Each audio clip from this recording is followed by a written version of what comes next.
Hello friends, welcome to सपूरा classes. आज के इस लेक्चर में मैं आप लोगों को एक बहुत ही इम्पॉर्टेंट क्वेश्चन बताऊंगी जो कि है एस्पेक्ट्स ऑफ नॉवेल। तो जब भी ये क्वेश्चन आएगा तो हम कैसे लिखेंगे? हम सबसे पहले लिखेंगे कैरेक्टराइजेशन, फिर लिखेंगे प्लॉट, फिर सेटिंग, फिर थीम, फिर राइटिंग स्टाइल। तो हम कैरेक्टराइजेशन में क्या लिखेंगे? जो एक कैरेक्टर होता है वो एक स्टोरी का हिस्सा होता है। वो एंटागोनिस्ट भी हो सकता है, वो प्रोटागोनिस्ट भी हो सकता है।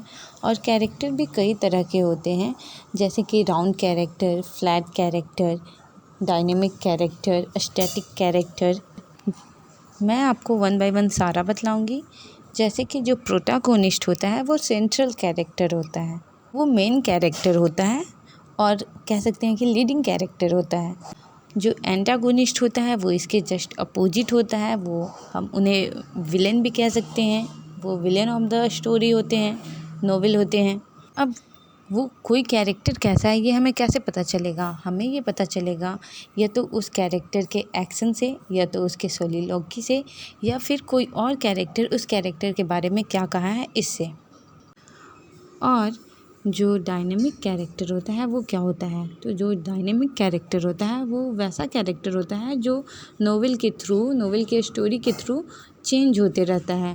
वो चेंज होता है, जो चेंज होता है उसे डायनेमिक कहते हैं। और फ्लैट कैरेक्टर कैसा होता है? तो जो फ्लैट कैरेक्टर होता है वो डेवलप्ड होता है, वो चेंज नहीं होता है। वो नोवेल के स्टोरी के स्टार्टिंग में जैसा था वो एंड में भी वैसा ही होगा, उसमें कोई चेंज नहीं होता है, उसे फ्लैट कैरेक्टर कहते हैं।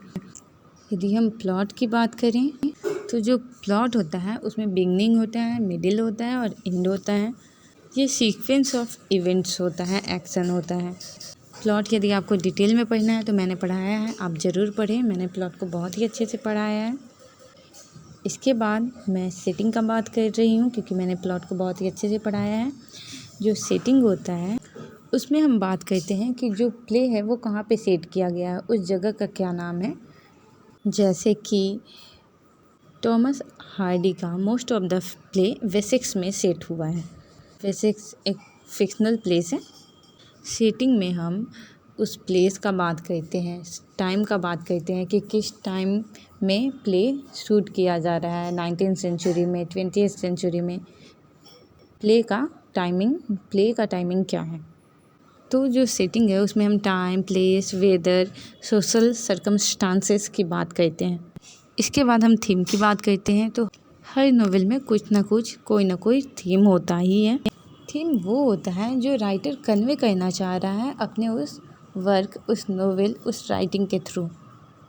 जैसे कि जो रोमांटिक्स थे उनका बहुत ही फेमस थीम था नेचर। जैसे कि शेक्सपियर के प्ले में लव एंड मैरिज एक बहुत ही इम्पॉर्टेंट थीम है। आई होप कि आपको समझ में आ गया होगा कि इस क्वेश्चन के साथ कैसे डील करना है। Thank you.